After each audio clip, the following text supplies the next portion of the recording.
नमस्कार दोस्तों, MBA study point में आपका फिर से स्वागत है। दोस्तों आज की इस वीडियो में हम बात करेंगे हमारे इंडियन कॉन्स्टिट्यूशन के जो हिस्टोरिकल बैकग्राउंड है उसके बारे में। ये टॉपिक इसलिए ज़रूरी हो जाता है क्योंकि हमारा इंडिया का जो कॉन्स्टिट्यूशन है वो क्या है, पूरा हमने उसको कॉन्स्टिट्यूट नहीं किया है, हमारे द्वारा बनाया गया नहीं हो, भारत की संविधान सभा के द्वारा हमने उसको कहीं ना कहीं से लिया है। और मैक्सिमम अगर आप देखते हैं तो 70% जो इंडियन कॉन्स्टिट्यूशन है वो अंग्रेजों के टाइम पे जो उन्होंने कॉन्स्टिट्यूशन बना रखा था, ब्रिटिश की पार्लियामेंट ने जो भारत के अंदर शासन चलाने के लिए जो कॉन्स्टिट्यूशन बना रखा था उसी का पार्ट है। तो इसको जानने के लिए हमें सबसे पहले क्या है कि उसके अंदर जाना पड़ेगा, ब्रिटिश रूलिंग कैसे स्टार्ट हुई भारत के अंदर। तो ब्रिटिश रूलिंग स्टार्ट हुई थी 1608 ईस्वी में। सबसे पहले ईस्ट इंडिया कंपनी के एस्टेब्लिशमेंट जब हुआ था, जब ईस्ट इंडिया कंपनी ट्रेडिंग के लिए भारत में आई थी। उसके बाद में क्या हुआ, चलते चलते इनका व्यापार बढ़ता गया और 1764 में बक्सर का युद्ध हुआ। और बक्सर के युद्ध के बाद जिसमें ईस्ट इंडिया कंपनी की को विजय हासिल हुई थी और मुगल एम्परर थे उस टाइम पे शाह आलम।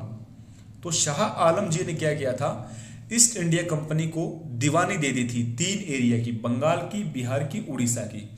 अब दीवानी का मतलब हम जानते हैं कि क्या होता है। दीवानी का मतलब होता है कि ऐसे कुछ राइट्स प्रोवाइड करवाना, ऐसे अधिकार देना ईस्ट इंडिया कंपनी को कि जो रेवेन्यू कलेक्शन से रिलेटेड हों, कि इन 3 एरिया के अंदर जो कर वगैरह का जो कलेक्शन होता था, टैक्सेस का कलेक्शन होता था, उसके राइट्स ईस्ट इंडिया कंपनी को दिए गए मुगल एम्परर के द्वारा। हालांकि पॉलिटिकल राइट इस टाइम पे ईस्ट इंडिया कंपनी को नहीं दिए गए, उनको खाली रेवेन्यू और सिविल जस्टिस से रिलेटेड राइट ही दिए गए थे। तो उससे आगे अगर हम बढ़ के देखते हैं तो 1765 के अंदर हम मान सकते हैं कि ये कंपनी पूरी तरह से एस्टेब्लिश हो गई थी, यानी इसने अपनी रूलिंग स्टार्ट कर दी थी भारत के अंदर, क्योंकि इसको रेवेन्यू राइट्स मिल गए थे। और उसके बाद में कंपनी ने क्या किया, कंपनी के कुछ एक्ट आए, कंपनी ने कुछ कानून पास किए। और हालांकि कंपनी तो थी इंडिया के अंदर, ईस्ट इंडिया कंपनी, लेकिन ये जो एक्ट बन के आते थे ये कहाँ से बन के आते थे, ब्रिटिश की पार्लियामेंट से बन के आते थे। तो 1773 से 1858 का जो टाइम था तब तक कंपनी ने रूल किया। कंपनी के द्वारा जो है ब्रिटिश की पार्लियामेंट ने अपना शासन चलाया भारत के अंदर।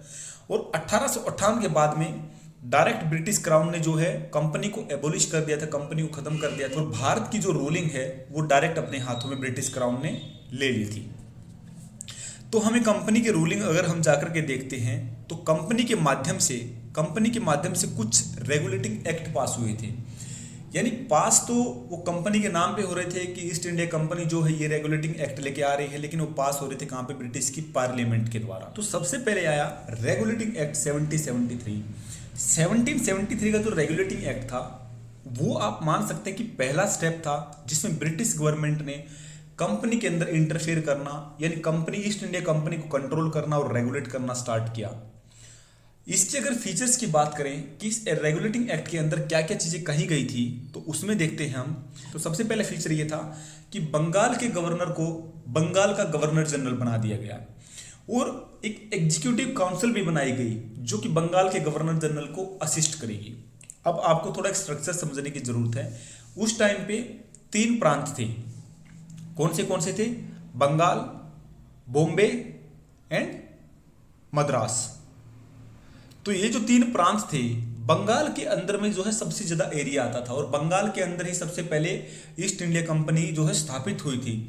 इसलिए बंगाल को जो है वो ये चाहते थे कि बंगाल को ज्यादा से ज्यादा स्ट्रोंग बनाया जाए।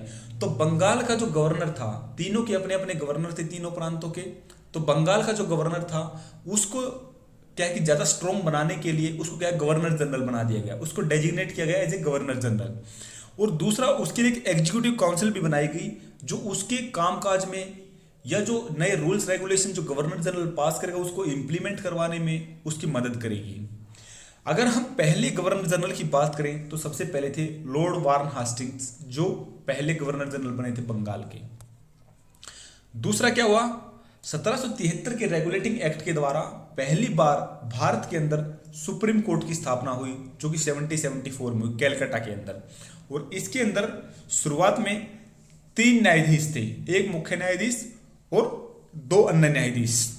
पहले मुख्य न्यायाधीश की हम बात करें तो सर एलिजा इम्पे थे। इसके अलावा 1773 के रेगुलेटिंग एक्ट में क्या दिया गया था कि कोर्ट ऑफ डायरेक्टर जो है एक एस्टेब्लिशमेंट की गई एक कमेटी टाइप, जिसके अंदर 10 से 15 मेंबर थे। वो किस चीज के ऊपर रिपोर्ट करेगी ब्रिटिश पार्लियामेंट को? ईस्ट इंडिया कंपनी का जो रेवेन्यू कलेक्शन है या जो सिविल एंड मिलिट्री अफेयर है, उन सब के बारे में वो ब्रिटिश की पार्लियामेंट को रिपोर्ट करेगी कि ईस्ट इंडिया कंपनी कैसे वहां पे अपनी फंक्शनिंग को रेगुलेट कर रही है, जब ब्रिटिश का शासन अच्छे से स्थापित हो रहा है, रेवेन्यू कलेक्शन उस एरिया में कैसे हो रहा है। दूसरी बात, वहाँ की जो मिलिट्री अफेयर्स हैं, यहाँ की एक किस्म से आप बोल सकते हो कि यहाँ की जो सारी चीजें हैं उन सब के बारे में जो फीडबैक या रिपोर्ट देना होता था ब्रिटिश पार्लियामेंट, वो कोर्ट ऑफ डायरेक्टर एक एस्टेब्लिश किया गया इन सब चीजों के लिए। अगला आया अमेंडमेंट एक्ट 1781। 1781 को एक्ट ऑफ सेटलमेंट भी आप बोल सकते हो। एक्ट ऑफ सेटलमेंट किसी को किस लिए बोलते हैं? क्योंकि इसके अंदर 1773 का जो हमारा रेगुलेटिंग एक्ट था उसके अंदर कुछ रेक्टिफिकेशन किया गया था। अब क्या क्या रेक्टिफिकेशन किया गया था उसमें हम देख सकते हैं कि गवर्नर जनरल जो था बंगाल का, उसको एग्जम्प्ट किया गया कि सुप्रीम कोर्ट उसके कार्यों में इंटरफेयर नहीं करेगी, ना तो बंगाल का जो गवर्नर जनरल है उसके कार्यों में और ना ही उसकी जो काउंसिल है उसके कार्यों में। अगला क्या किया गया कि जो कोई रेवेन्यू मैटर होंगे, क्योंकि कर कलेक्शन की जो रेवेन्यू कलेक्शन की जो उस टाइम की जिम्मेदारी थी वो ईस्ट इंडिया कंपनी को ही थी, और ईस्ट इंडिया कंपनी का जो डिपार्टमेंट जो कर कलेक्शन रेवेन्यू वगैरह कलेक्शन करता था, उससे रिलेटेड अगर कोई इश्यू होगा, डिबेट का मुद्दा होगा, तो वो क्या कि सुप्रीम कोर्ट के जुरिसडिक्शन से उसको बाहर रखा गया। तीसरा आप बोल सकते हो कि गवर्नर जनरल की काउंसिल को ज्यादा शक्तियां प्रदान की गई इसके एक्ट के द्वारा, और वो क्या है कि ऐसे कानून बना सकती थी जो बाकी अन्य प्रांतों की जो काउंसिल थी या जो छोटी कोर्ट थी, सुप्रीम कोर्ट के नीचे जो कोर्ट थी, उन सब पे लागू होते थे। या दूसरी बात आप बोल सकते हो, इस एक्ट के द्वारा और क्या हुआ कि सुप्रीम कोर्ट को बताया गया कि वो कैलकाटा का जो ज्यूरिसडिक्शन एरिया है इनका, जो ईस्ट इंडिया कंपनी के अंडर में आता है, उन लोगों से रिलेटेड मुकदमे जो सुप्रीम कोर्ट के अंदर उनकी सुनवाई की जाएगी। और दूसरी चीज, उनके अंदर जो सुनवाई करेगी वो क्या कि उनके पर्सनल लॉ के अकॉर्डिंग जो है सुनवाई की जाएगी। अगर हिंदू है तो हिंदू पर्सनल लॉ और मुस्लिम है तो शरीयत लॉ के अकॉर्डिंग। नेक्स्ट रेगुलेटिंग एक्ट आया था पिट्स इंडिया एक्ट 1784। अब 1784 क्या था? पिट्स इंडिया एक्ट इसको किस लिए बोलते हैं? क्योंकि उस टाइम के जो प्राइम मिनिस्टर थे ब्रिटिश के अंदर, प्राइम मिनिस्टर विलियम पिट, उन्होंने इसको इंट्रोड्यूस किया था ब्रिटिश पार्लियामेंट में। और इसकी क्या क्या मुख्य फीचर थे? क्या है कि डबल गवर्नमेंट जो है एस्टेब्लिश की गई। कंट्रोल ऑफ डायरेक्टर तो था ही, कंट्रोल ऑफ डायरेक्टर के साथ साथ बोर्ड ऑफ डायरेक्टर को भी एस्टेब्लिश किया गया।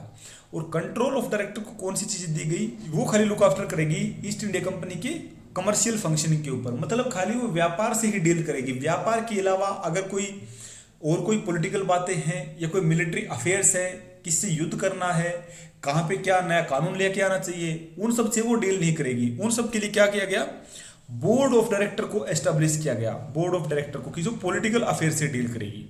आप कह सकते हैं कि ब्रिटिश गवर्नमेंट ने ईस्ट इंडिया कंपनी के अफेयर्स के ऊपर, ईस्ट इंडिया कंपनी कैसे काम करती है, कैसे फंक्शनिंग करती है, क्या उसको रेगुलेट करना चाहिए, कैसे व्यापार को बढ़ाना चाहिए, इन सब चीज़ों के ऊपर जो है ब्रिटिश की पार्लियामेंट ने टेक ओवर कर लिया था। कि ईस्ट इंडिया कंपनी को ब्रिटिश की पार्लियामेंट चलाती थी, आप कह सकते हैं।